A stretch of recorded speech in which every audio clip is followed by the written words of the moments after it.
bestowed unto me by the delegates present. I did pay special tribute to my, and I did wish them well. We were, however, saddened when we saw a clip suggesting that somebody tried or did assault Madam Thokozani Kube.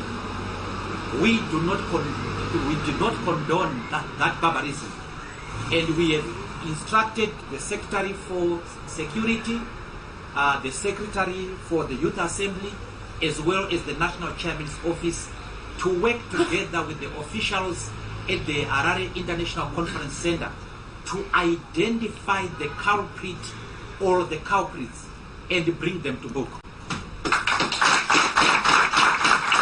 As we have said before, we do not have room for violence in this great party. And if that person is caught and if that person is identified, they will be dealt with as firmly as possible. We also were saddened to hear certain slurs directed at Madam Kube. We do not condone that as well. To that end, we are calling upon our officials that I have mentioned to investigate these people and bring them to book. There is no room in my administration, there is no room in my leadership for hate. We do not condone sexism, regionalism, tribalism, or any form of prejudice. Our leadership has enormous responsibilities before it. First, we have to work to unite the party. To that end, we want to unite this party and strengthen it into a credible change agent. This entails the exercise of tolerance and restraint on the party of the leaders.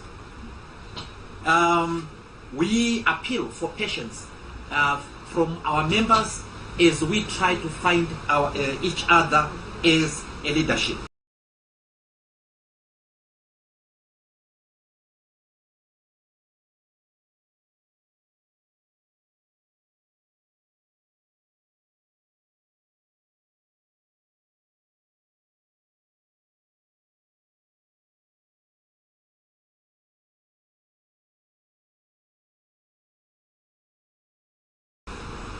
We want to rebuild this movement.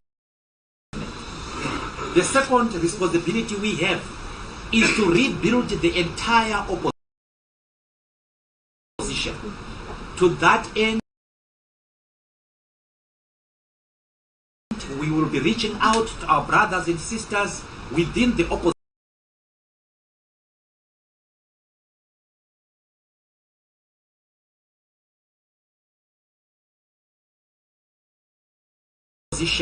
with a view of forging mutually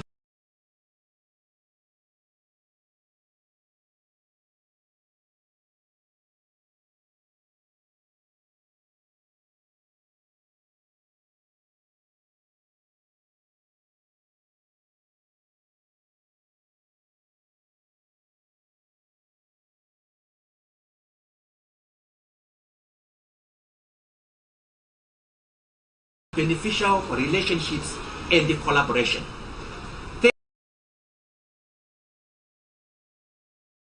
Third, we have to develop non-toxic, mutually beneficial, respectful and professional working relationship with the ruling party.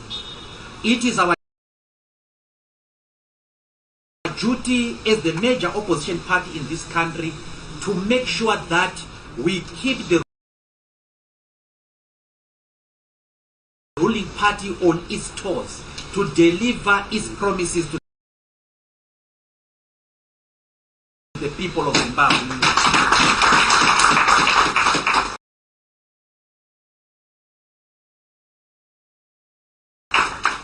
In this regard, we wish to make it clear that we will be an effective, an organized, a focused,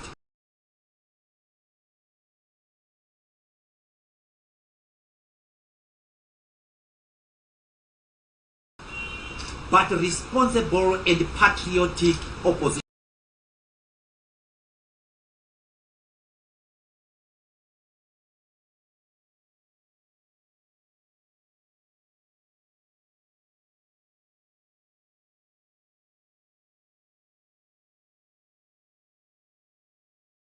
Party in this country. We are the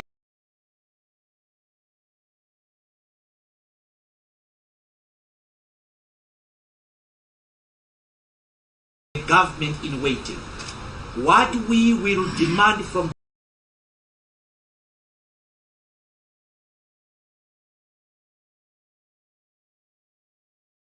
them, what we demand from them is what we must expect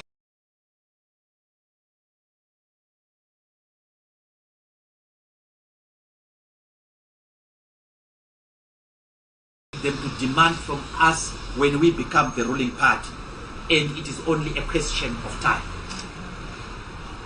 Our belief is that the party must play its role in finding a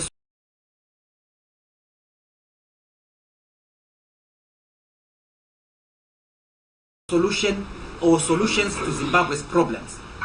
To that end, we will be approaching government and other stakeholders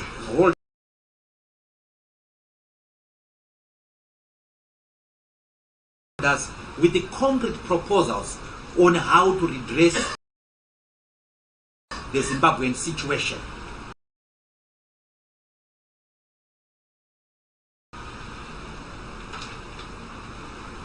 It is clear that Zimbabwe urgently needs to craft a shared national vision. We will play our part in crafting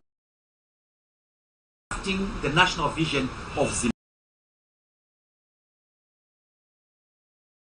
Zimbabwe. Equally, it is urgent that we should work towards ending the international isolation of Zimbabwe. There is no doubt that Zimbabwe's working together can make this country into an economic powerhouse once more.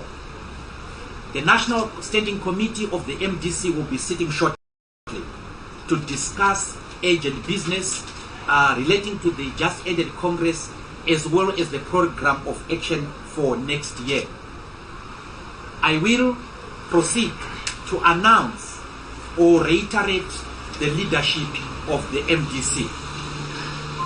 It is not our intention to victimize anyone.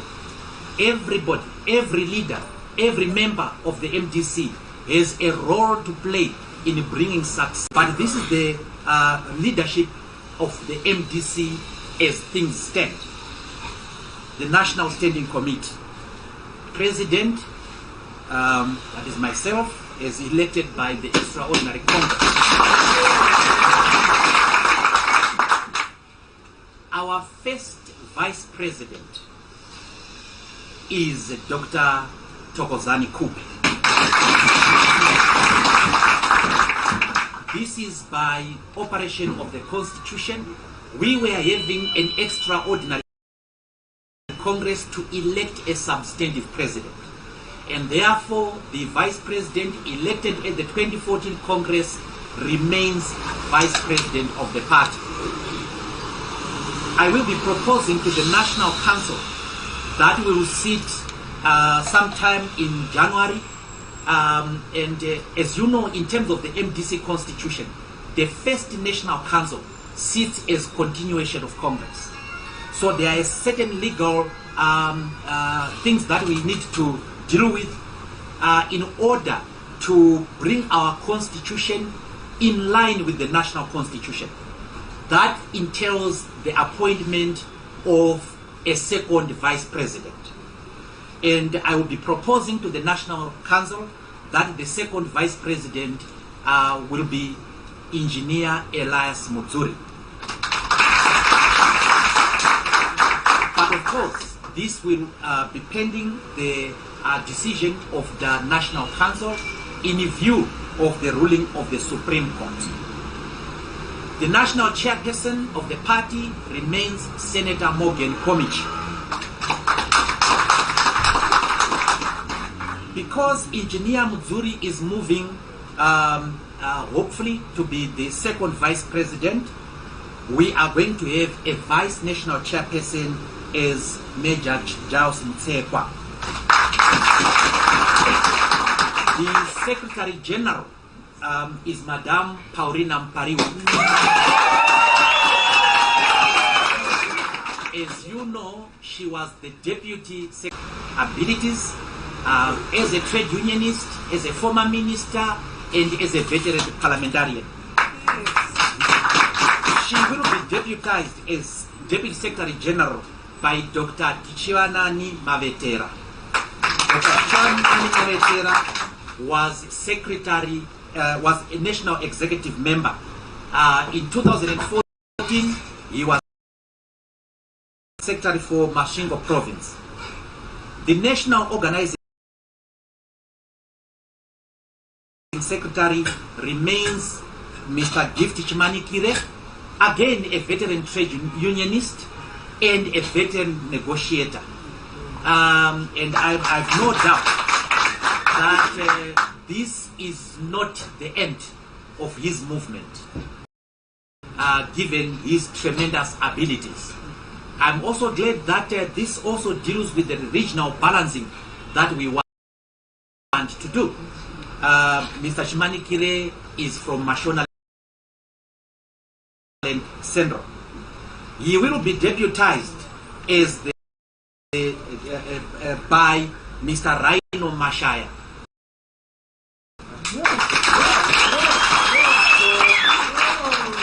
Mr. Mashaya moves from being organizing secretary for Harare to being deputy organizing secretary for Harare province. We have created, as the deputy organizing secretary national, we have created another position, secretary for mobilization and recruitment, and that is Mr. Tangwara Matimba.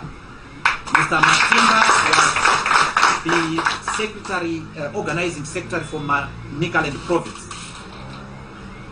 Acting secretary for information and publicity, and again this position awaits the confirmation by the National Council in terms of our constitution. It's a young man from Bulawayo, and his name is Mr. Witness Dube.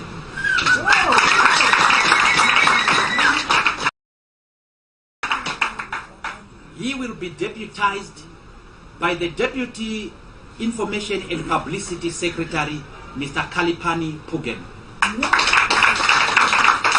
Secretary for Elections, between the two of them, depending on the consultations that we do today, there will be a presidential spokesperson as well. And I think that a little surprise awaits us. The Secretary for Elections remains Mr. Gandhi Mzingwa, again a veteran of this democratic struggle.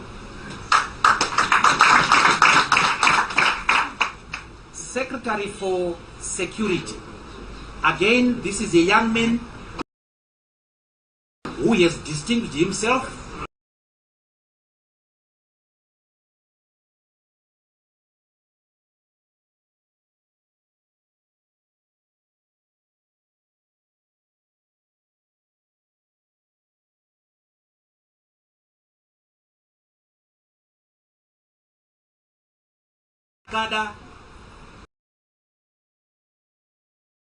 knows economics.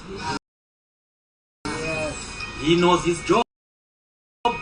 He worked as a treasurer before. He worked as a secretary general before, and he is former minister for economic development.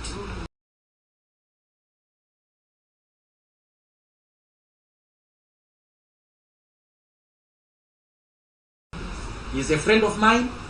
We met at Goromos High School, and we met at the University of Zimbabwe, and we worked in the same office at the Zimbabwe Congress of Trade Unions. He was in charge of the economics desk when I was in charge of the legal desk. A very reliable politician indeed. He takes over as the acting Treasurer General. The Deputy Treasurer General remains Mr. Chief Ndlovu from South African province. So, ladies and gentlemen, that is your standing committee. I will make the interim announcements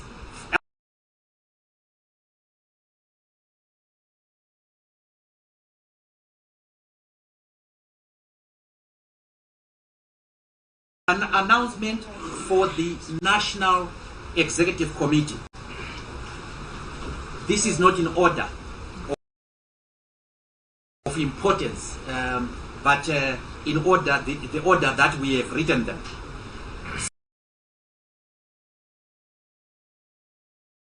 Secretary for Culture and Traditional Affairs, Senator Sifas Makuyana or Chigwede.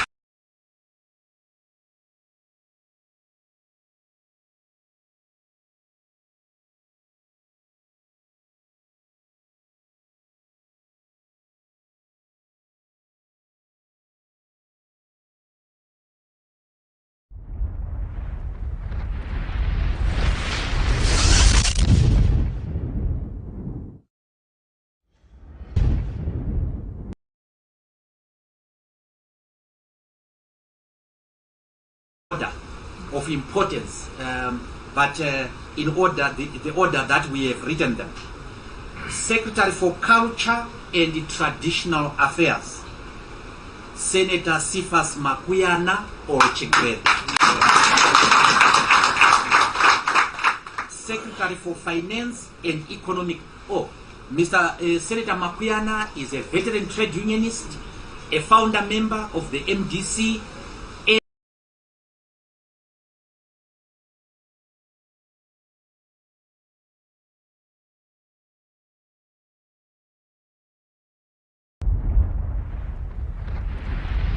and a veteran member, a key member of COPA. He was in the team that I was leading in COPA, a key negotiator.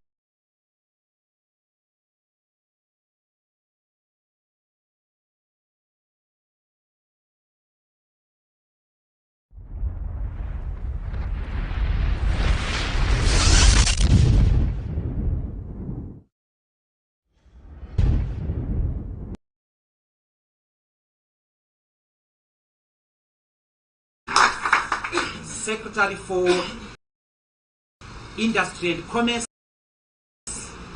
is based in Beckbridge, but he comes from Mashonaland East Wedza, and he is Mr. Fanuel Gukwe.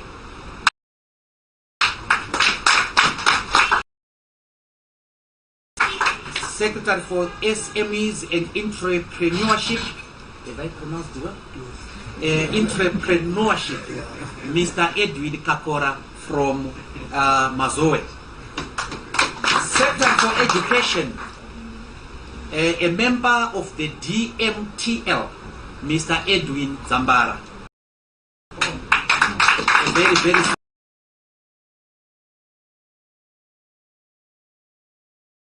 solid man indeed.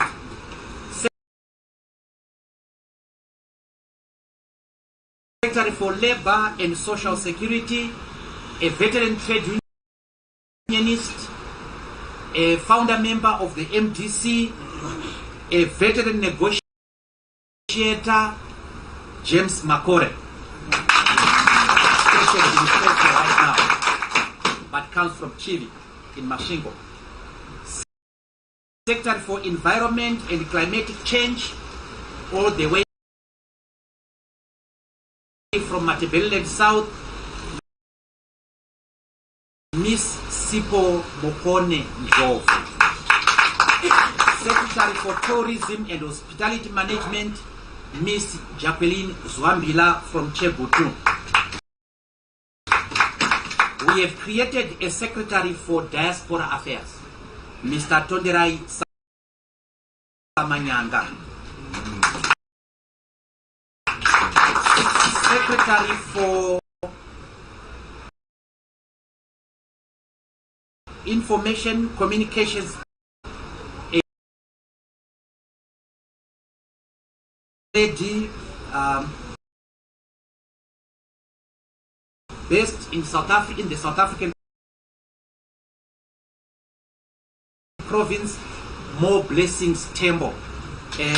Comes from Secretary for Parliamentary Affairs. We have segregated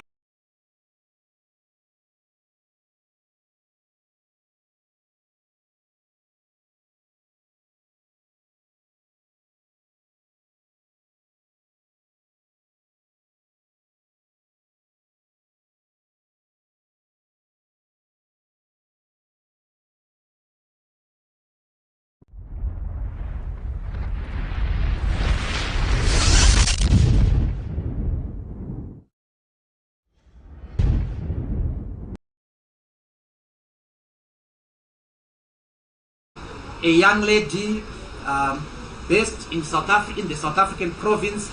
More blessings, Tembo. Comes from Blawa. Secretary for Parliamentary Affairs. We have segregated legal affairs, legal justice and legal affairs.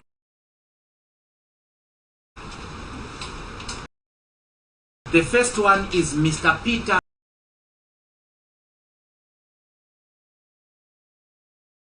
Mukuchamano,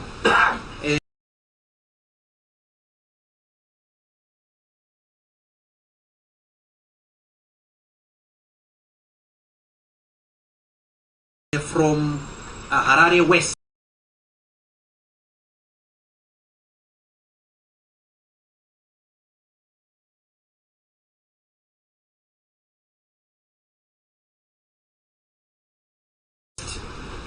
And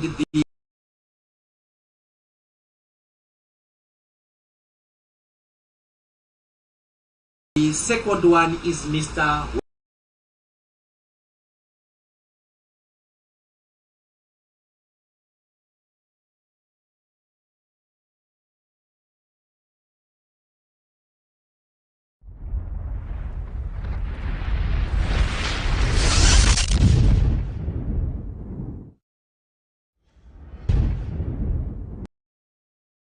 Legal Justice and Legal Affairs. The first one is Mr. Peter Mukuchamano from Harare West. And the second one is Mr. Mwonzora.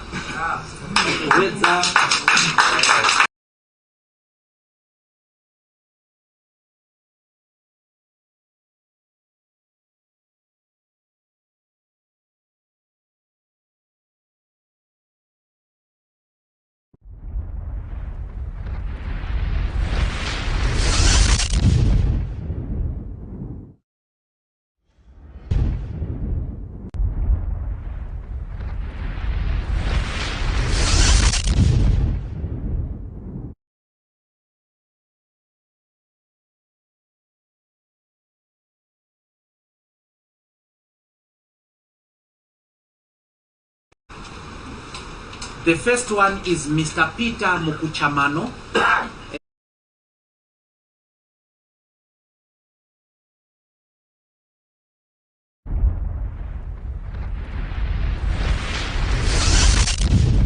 Mr. Mwonzora.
Yeah. Yes.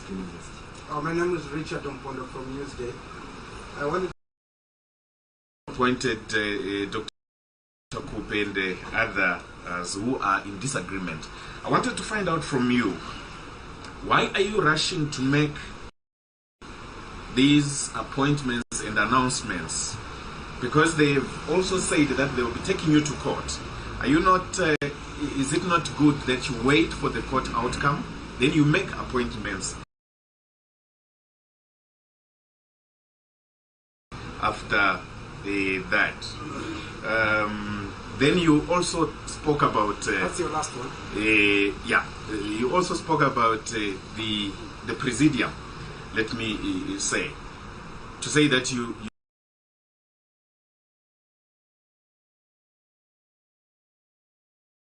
will be in line with the national constitution, appointing two vice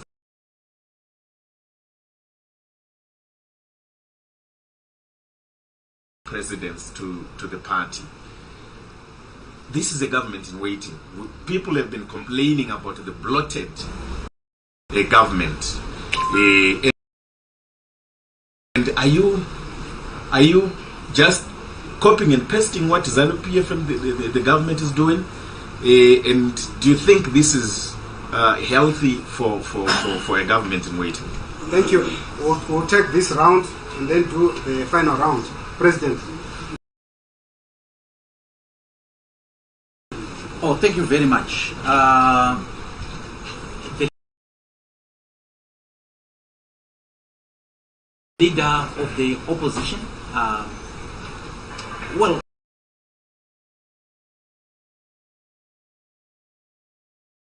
the situation is under discussion. We will be making an announcement regarding that.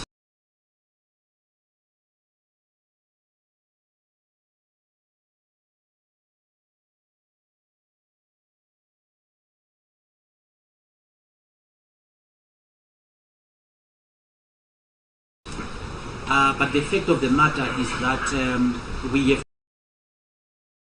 two leaders, three leaders actually. We have Vice President Kupe in the National Assembly. She will lead in the National Assembly. We have Engineer Mwonzora, again subject to the National Council, and of course his attitude towards it. He will be heading the opposition within the Senate. And in the entire administration, in the entire setup, there will be a leader, and that will be myself. But whether it will be the technical leader of the opposition, as you put it, we are discussing that, and so on. But I have no intention of victimizing anyone. I have no intention of recalling anybody, unless, of course, people want to be recalled. But I think that it's not in our nature to be retributive. I know that there were a lot of things that were said, but this was as a result of anger. That was as a result of frustration, and this comes with competition. I think that I must be a very frustrating opponent, and I do understand my opponents when they get frustrated by me and so on. But that is to be expected. I expected people to get angry, but I also expect people to get over it. So we have had to allow a period of cooling for the Madam Vice President in particular.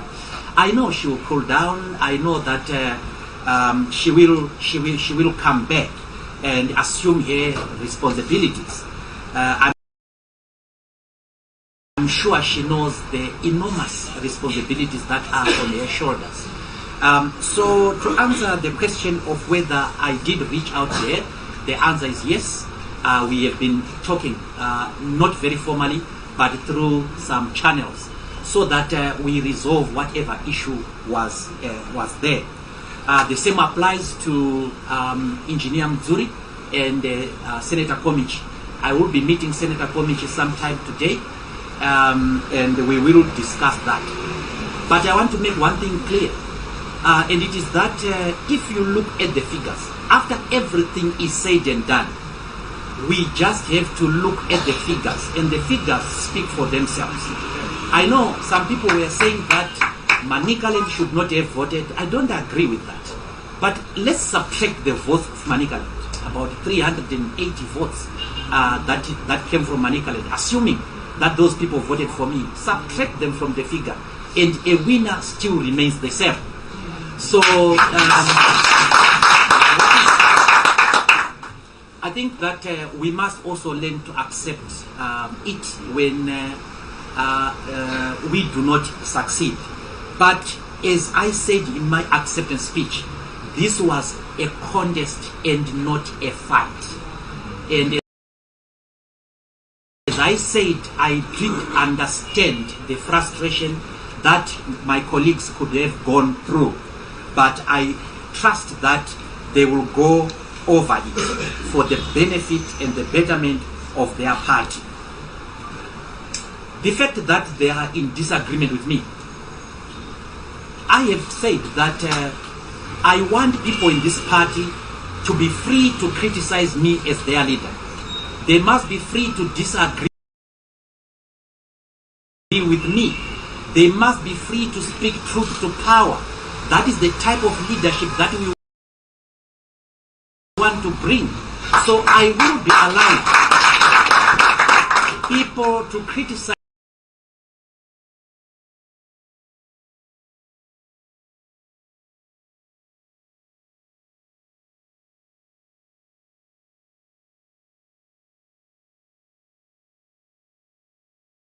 me within the party.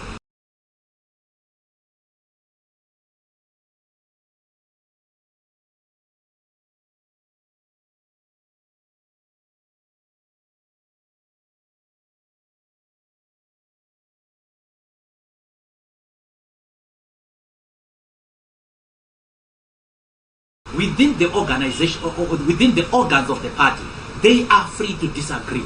That is the leadership.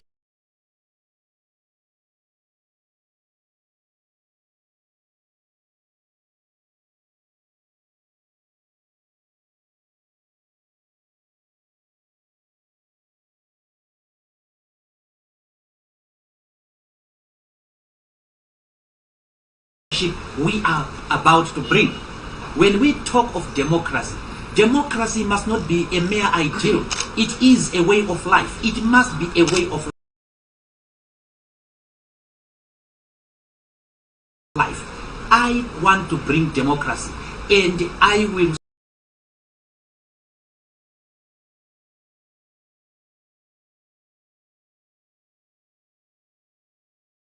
start with this party. They are free to criticize me, and they will not lose their posts by virtue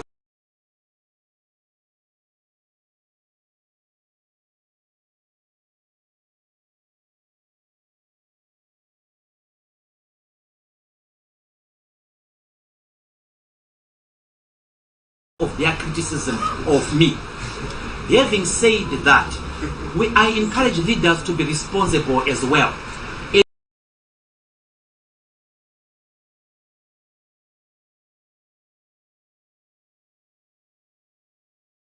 And make sure that the criticism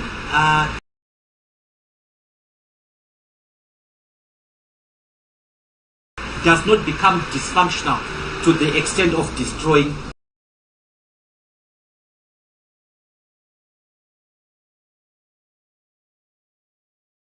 the party.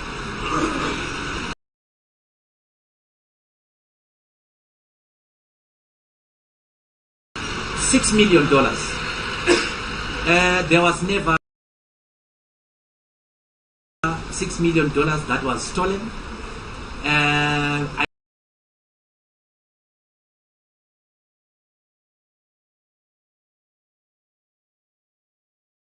qualified I think the issue of 6 million came as a result of some people tried and went away. So the number of votes does not determine the quorum. It's a mistake that my friend, I think it's Dr. Alex Magaisa is making to facilitate and to do more research when it comes to these things. A quorum is determined by the number of people who are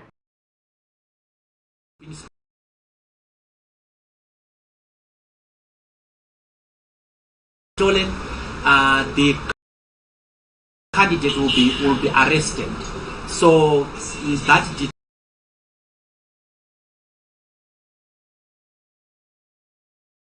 not happen because you don't just arrest. And also the police know that this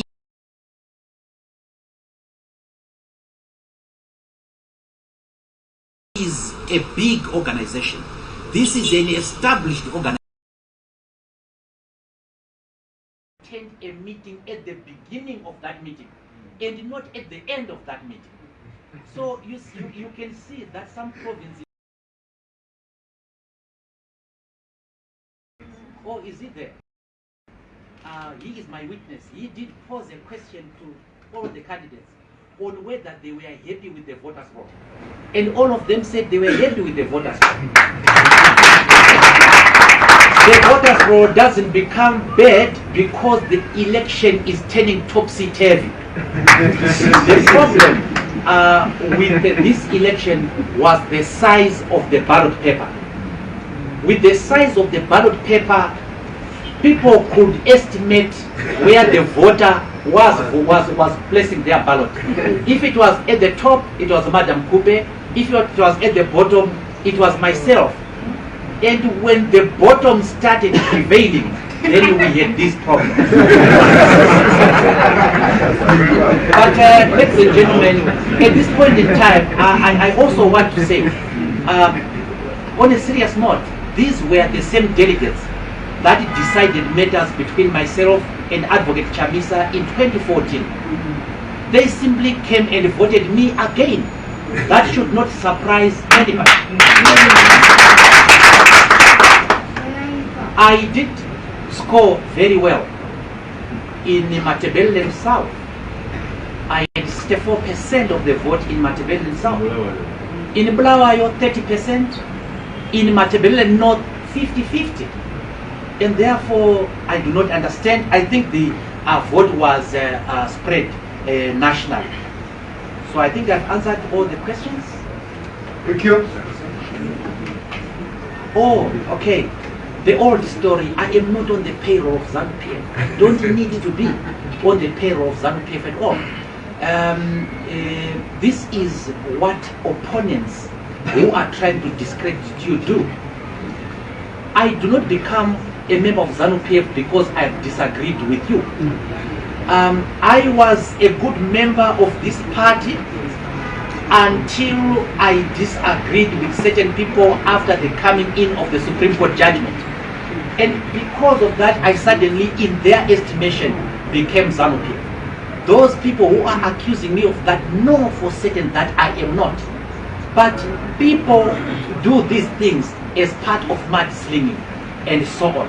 So we will be redressing that, and you will see for yourselves. This country will see for itself whether I am ZANU-PF or not. I'm now the leader of this party.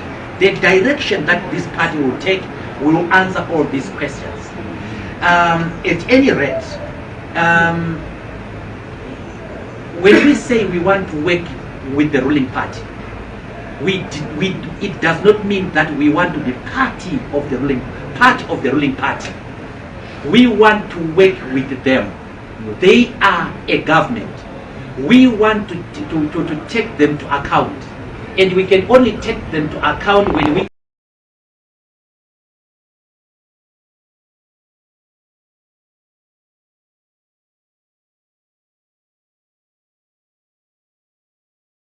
and interact with them. We interact with them in parliament already. So we work with them in parliament. We interact with them in local government. So we work with them in local government. We shadow some. Our relation will be non-toxic. We do not believe that in order to be an effective opposition, we must be insulting the opponent. We don't believe in that. We believe that you can be effective if you are even if you are factual. You can be effective even if you are non-insulting. Our leadership will not insult anyone, but it will be an effective opposition, and we promise our people, the Zimbabwean people, that working together with ZANU-PF does not mean working for ZANU-PF. Thank you. Thank you. Oh, sorry. The issue of the two VPs. Sorry, I left that out. Sorry. You see, the national constitution has two vice presidents. It does not have three. Remember the MDC under Dr. Changrai and Dr. Chamisa and Advocate Chamisa had three vice presidents, and that did not have any precedent. But we have a national constitution, and we want to establish a shadow cabinet. So, shadow national president, shadow vice presidents who will shadow the two who are there. That is the logic behind the other vice president. It is contained in the national constitution. But this is my proposal to the National Council. It is free to direct as it wishes. But I thought that I should make it public that if I get go ahead from the National Council as well as from the legal expertise, my proposal will be for Engineer Elias Mwonzora because of certain attributes that I see as a leader, I see in him. And of course, subject to his attitude towards it. Okay, thanks. We shall take the final round of questions. Yes? The issue of Poland, have you taken a position? Thank you. Next. I don't have my glasses, so raise your hand. Yes.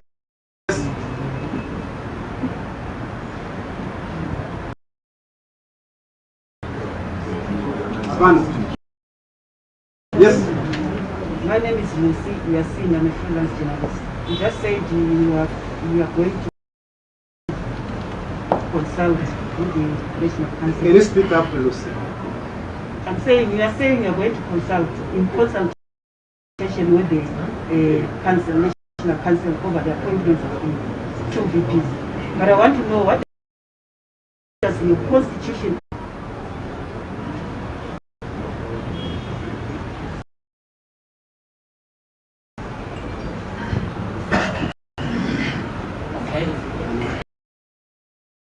Okay, thank you.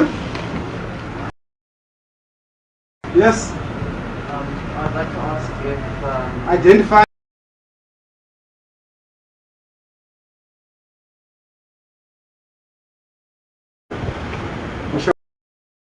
We shall allow the President to answer this last round of questions and end there. Thank you.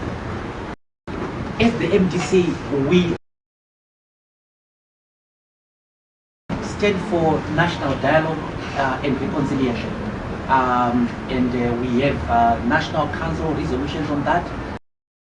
We have Congress resolutions, the previous Congress, that is 2014. It is the nature of this dialogue that people may differ on. But the principle of dialogue is agreed within the MDC. We were supposed to settle the issue of dialogue at the extraordinary Congress on Sunday. Unfortunately, because of the events that took place, we were unable to deal with that issue. That will be decided before we make a pronouncement by the National Council when we sit in January. But certainly we will have a settled answer regarding that. I don't want to preempt the National Council. But one thing I can confirm is that we are for national dialogue. There are processes that we have to take that involve the National Council. A president is allowed to make proposals in what he thinks is in the best interest of the party to a higher organ. This National Council will be sitting as an extension of Congress to complete the unfinished business of Congress. And that issue will be put there. You may know that the issue of the S in the MDC constitution when it comes to vice presidents was decided upon by the Supreme Court, and it is up to the National Council to clarify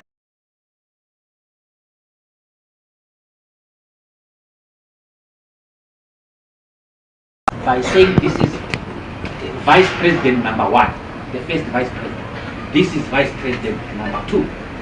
They don't rank the same. So I think that, I hope that the leaders will find it within their stride. They are in agreement on something. Dr. Kupe and Engineer Mzuri, I urge them to be in agreement on this one as well. But this is going to be decided by the National Council. But I just hope that the National Council finds favor with this. I have said previously that Nelson Chamisa is not my enemy, Welshman Mube is not my enemy, Tendai Beat is not my enemy, is unemployment. My enemy are the debilitating issues bedeviling the people of Zimbabwe. So why not? Why can't we speak to each other? Of course, there are members of the MDC Alliance who, since the election on Sunday, have been making overtures to come back to the party.